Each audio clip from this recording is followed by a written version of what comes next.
A'udzu billahi minasy syaithanir rajim. Bismillahirrahmanirrahim.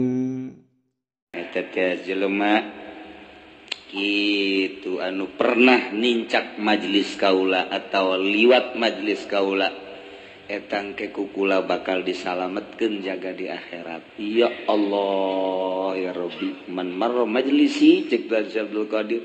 Sajelema anu pernah liwat bae ka majelis liwat doang, geus kukula ditulungan di akhirat. Liwat doang. Aya kan poe Minggu urang deukeun majelis tuan Syekh, geus teu kudu zikir lewat. Cukup geus sakitu doang, beres. Sia kurang aing liwat doang di titah ge. Asal ka aku murid we geus beres. Ya Allah ya Rabb. Ikaromah na pohara jasa. Ya Allah, jelema maut begitu maut kaimpi ku anakna keur ngojai di neraka. Bapana ngojai di neraka. Udang tias si anakna. Langsung cerik datang ke Tuan Syekh. Aya naon? Abah maot. Atuh abah maot sih geus lila. Geus aya mah meureunan 7 poe mah. Kunaon kaimpi ku abdi? Kaimpi kumaha? Keur ngojai di neraka.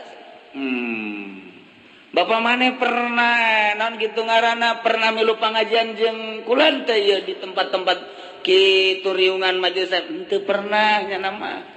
Pernah ngadengkeun ngaji kulan teu pernah nya nama. Pernah waun teu cenah mah. Nyaon teu kangaran ieu ngaran nyaon. Teu cenah mah teu nyahoun. Gawe naon bae tuh Bapak sia. Oh raja saya tuh.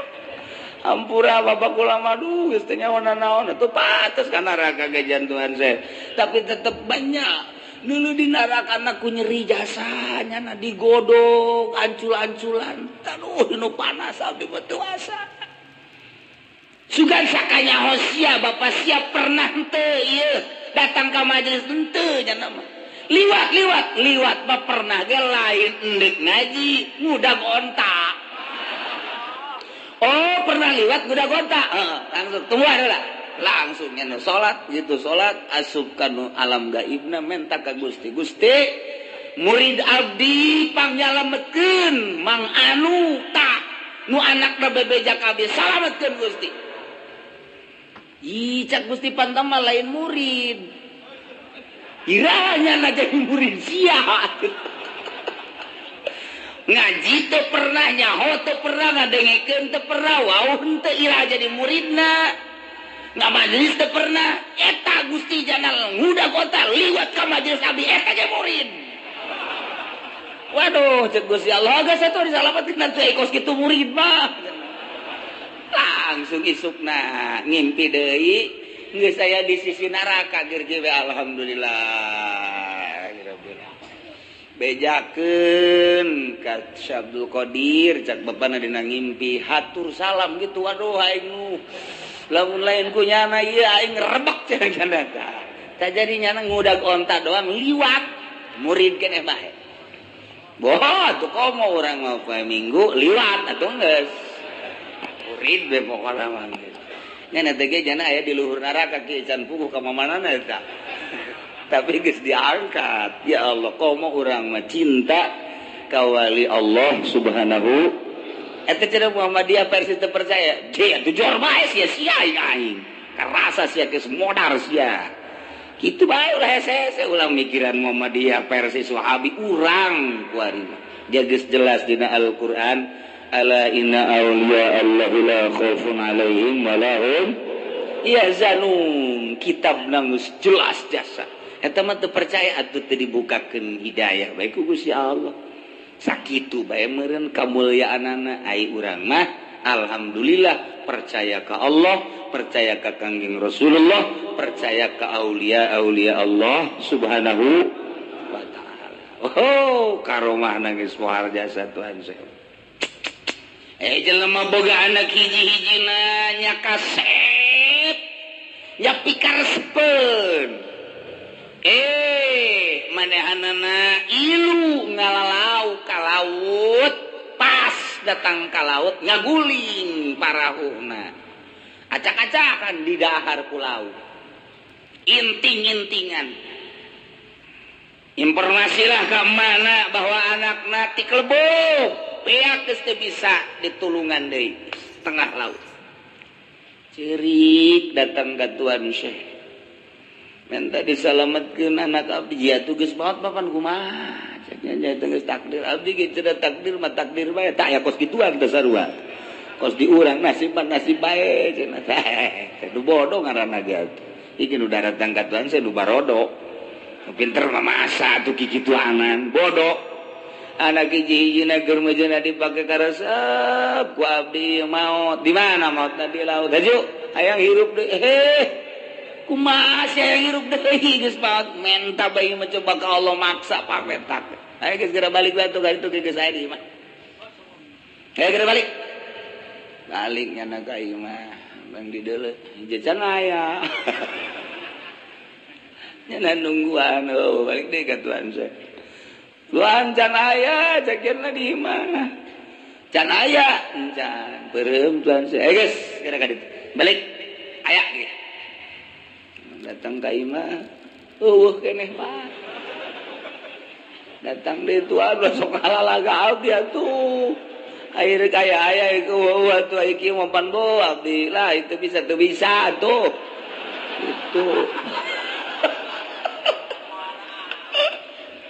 Ayo bisa sih kaya itu bisa tuh nges tuh bisa karena cenah agak segera balik ulah segala lagi ya hati lu ya mah setelah segera kan itu segera balik lah di jalan tuh percaya ini mah sanajan geus aya di ngalalaga tuan saya masuk ke teh barang datang ka imah aya keur kieu mah jeh isi saya anak emak tas di mana tas di laut paeh mah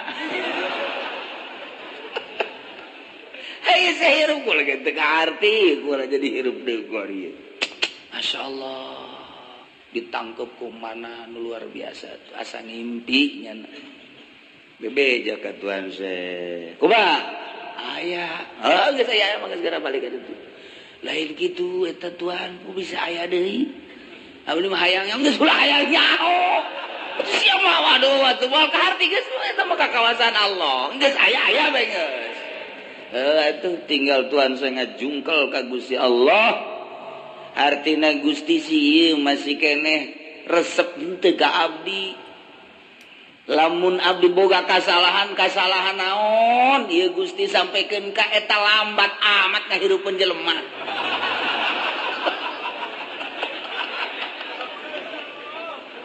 ya kari naon kasalahan abdi deuleu denge ambe rasa atau mungkin tina sare atau mungkin aya kanikmatan duniawi nu ku abdi dinikmati atau mungkin naon pikiran-pikiran abdi anu kaluar saeutik berhentina inget ka Gusti coba pangnegorkeun naon tetep nyana ceurik can dibere jawaban nyana ngajungkal sujud ka Gusti kasalahan naon sampaikeun ka lambat tilu balik eta izin abdi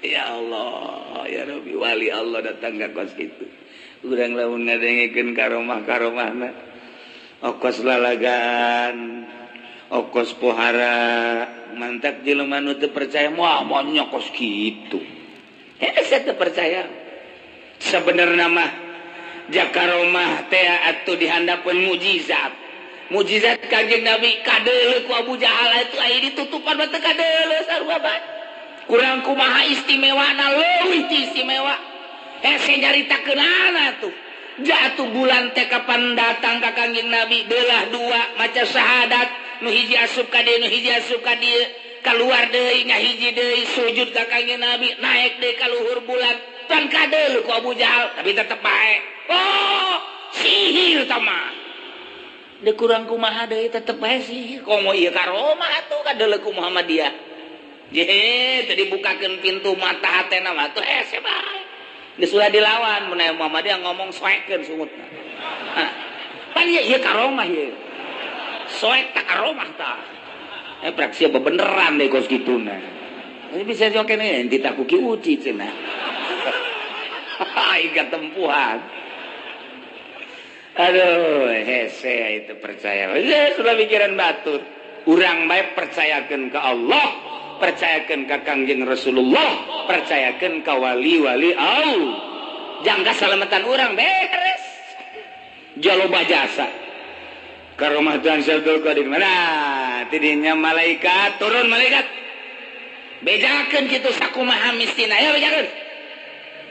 Turun malaikat. Tek. Naon malaikat di alam itu.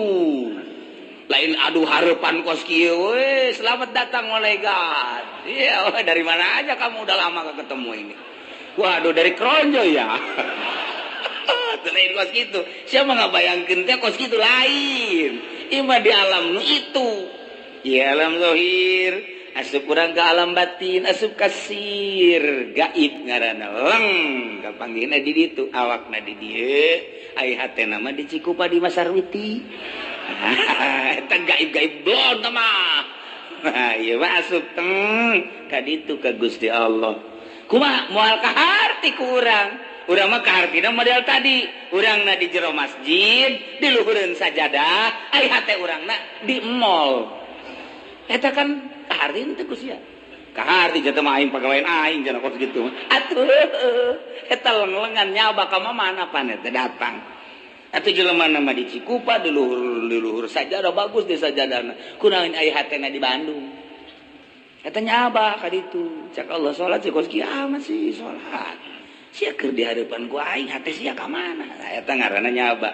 Da ieu mah diolah ruh teh, diolah batin teh.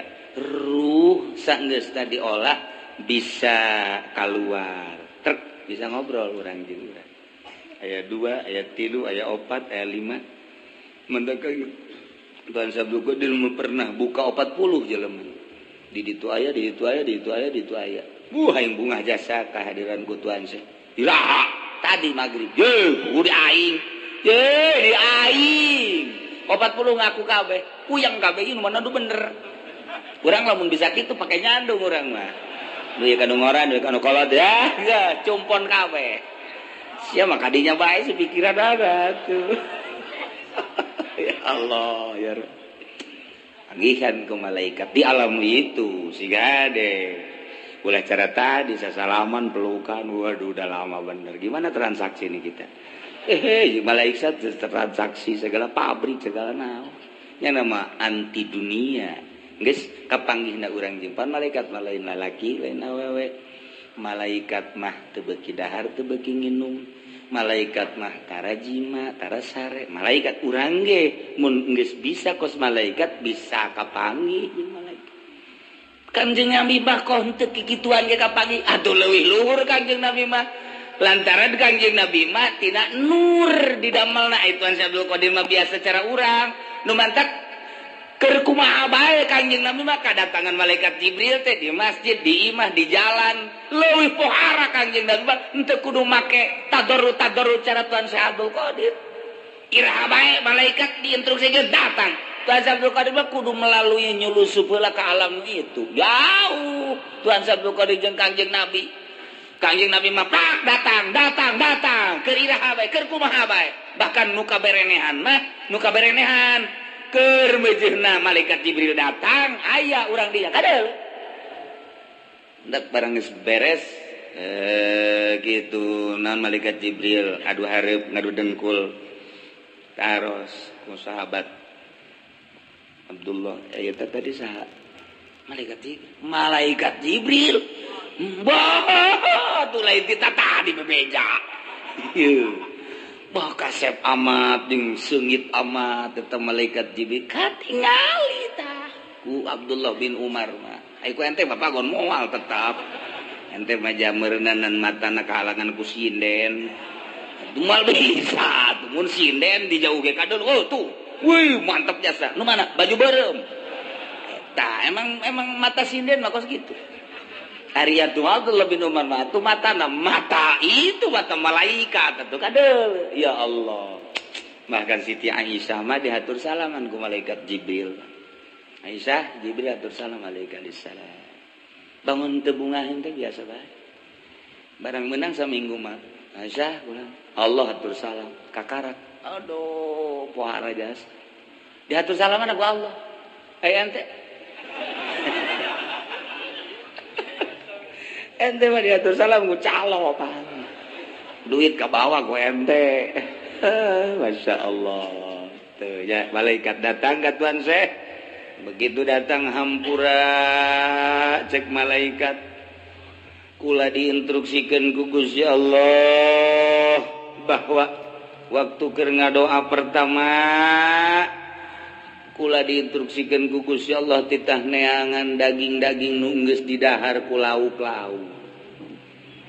Didinya dikerahkan seluruh malaikat teh kapanggi kabeh. Doa kadua eta teh kakara keur dihiji-hijikeun. Doa katilu kakarak nyokot roh diasupkeun deui bari dibawa ka imam. Oh kitu cek Tuhan saya tuh kitu. Jana sujud deui ka Gusti Allah. Gusti Bapa Maha Kawasa kok make kikituana. Eta wali geus gaida doa kos kitu nya. Atuh bacak naon Gusti teu kudu make malaikat. Atuh langsung bae sih ja jijeunan Gusti kabeh ge atuh tinggal rak jadi geus kitu kumaha sih pan Gusti mah subhanalladzi biyadihi malakutu kulli syai'in wa ilaihi turja'un pan karituna kun fayakun. Kok bisa kos kitu sih? Cek Gusti Allah tetep Abdul Qadir kula deuk ngawujudkeun naon bae tetep kudu make wasilah. Aya nu henteu ge ngan eta dirahasiakeun Abdul Qadir. Nya tetep kudu make syariat. Dan mantap urang sagede Tuan Syekh ge nuntut ka Gusti Allah. Allah na tetep make syariat. Ngadamel bumi langit. Padi teh saminggu Gusti Allah padahal mah babarieun Gusti Allah. Tapi khalaqas samawati wal ardi fi sittati ayamin tsumma stawa 'alal 'arsy. Genep poe kan peuting. Sittati ayamin tsumma stawa 'alal 'arsy. Tah, itu bisa ka Gusti Allah kun jadi. Tapi kan teu kitu. Tetep aya perwakilan-perwakilan. Tukang nyebut nyawa Israil. Tukang mawa wahyu jeung karomah Jibril. Tukang gitu ngahujankeun malaikat Israfil dan lain-lain sebagainya aing geus ngabogaan wakil. Oh, hampura atuh Gusti abdi sogol ka Gusti cek Tuan Abdul Qadir. Ieu mah abdi mah hayang nyaho be segala rupa gengan hampura Gusti tetep menaga hampura Gusti sogol. Tak itulah wali Allah Subhanahu wa ta'ala. Wallahu a'lam bishawab.